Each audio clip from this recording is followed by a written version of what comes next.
So we're here taking a walk in Ezariya. Ezariya. Yes.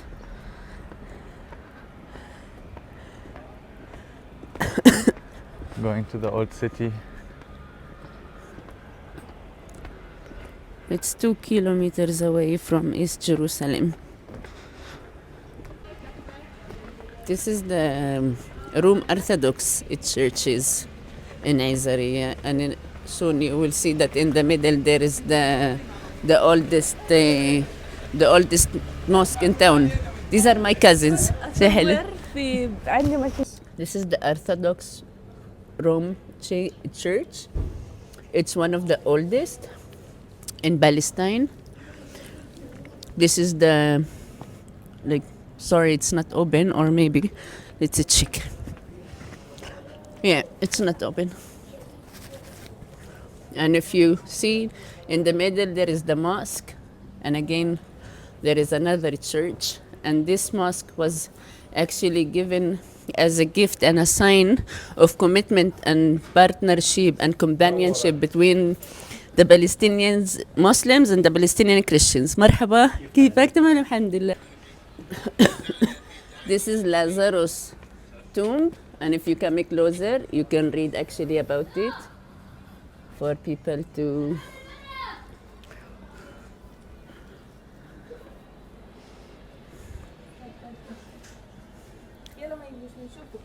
حبيبي يلا see you, bye bye.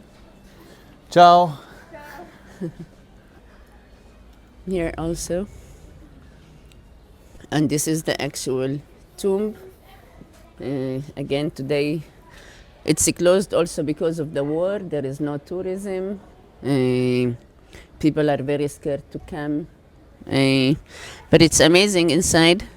You have to go, there are stairs, you have to go all the way down, and it's very small, but it's it still gives an amazing feeling. Yalla. There is a lot of renovation happening with the support, of course, of the UN. And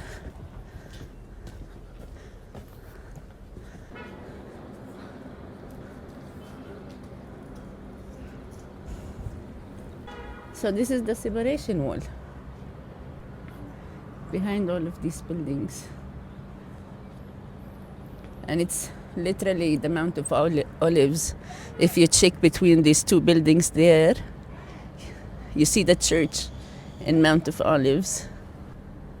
So they literally cut the mountain in half. We are less than 2 kilometers toward Damascus Gate. It came to an end in 2003. It closed the area. Now it takes at least an hour and a half from here roundabout to Damascus Gate. And only people with the blue or Jerusalem residency is allowed to take the normal, even street route with a normal bus to Jerusalem. People like me, the Palestinians, holders of the West Bank ID, we cannot take the normal transportations. Even if we have permits to Jerusalem, we have to cross through a walking checkpoint on the other side of Ezariya. It's called the Mount of Olives checkpoint, which is only walking in order to be checked, and then we are allowed to ride the transportations or whatever then afterwards. But within the West Bank, we are only allowed to walk out and be checked. It's a sea area, which means it's under the Israeli military control. So most of the residents of this area are holders of the blue ID, the Jerusalem residency. They are allowed to live here and maintain it and give it to their children. So we actually pay electricity and water and arnona and everything to Israel. But yet we live inside the wall, And it was a strategy to move as many Arabs out of East Jerusalem as possible. First, because there is no lands.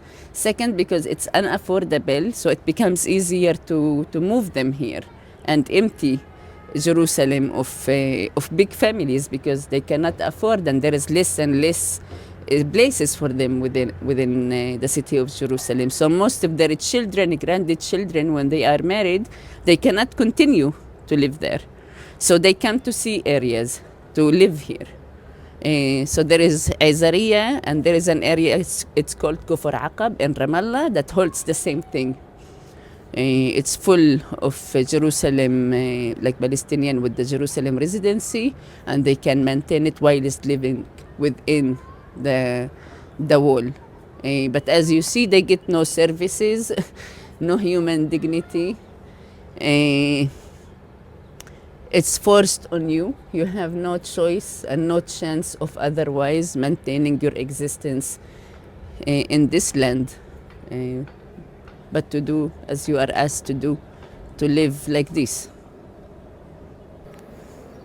Ezariya is one of the most historical villages in Palestine, and it used to receive many tourists all around the year. It was open to East Jerusalem. The walk used to end here in Ezariya. It's a village that is connected to Jerusalem, even to still until today. It's a Jerusalem municipality village, but yet within the separation wall. Now, due to the separation wall, and every time the political situation is hard, Ezariya is, as all of Palestine, but mainly is also very much affected. As you saw, everything is closed. People have no way out. People have no choice of anything. We are just locked. You cannot choose otherwise, no matter what you do. And everything is controlled and powered by them. So that's it. The moment they push a button, our life is over. The moment they decide it's on, they open the city and they allow tourism or even electricity, water, like you've been witnessing staying here. We have to prepay everything, and still, many times, we don't have it, even though I already paid for it. I just don't receive it. And it's a collective punishment. It's to stay with this control, and this is why they are maintaining their power over it, because thousands of people are stuck. So it's literally just like, I don't know, 50 centimeters of wall separation that cuts us from the whole world and cuts the world from us.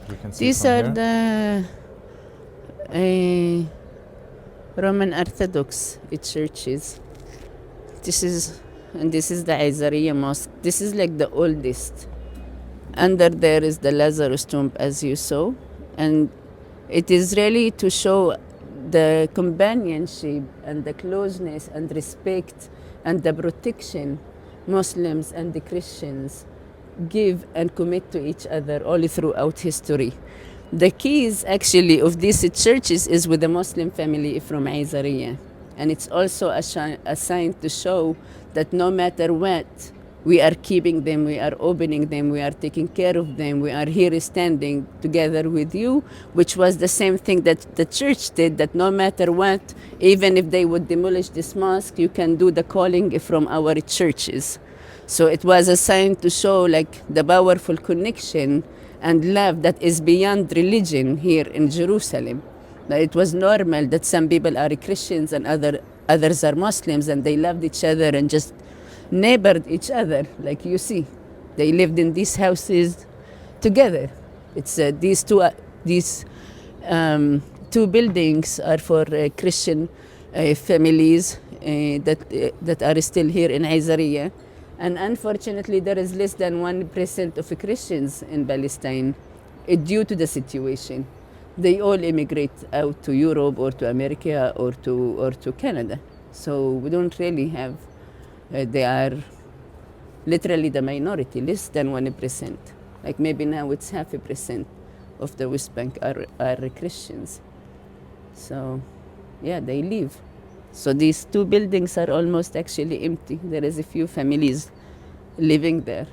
And it was in support to actually maintain the presence of Christians in their towns, in their hometowns in Palestine. But yeah, the situation is really hard.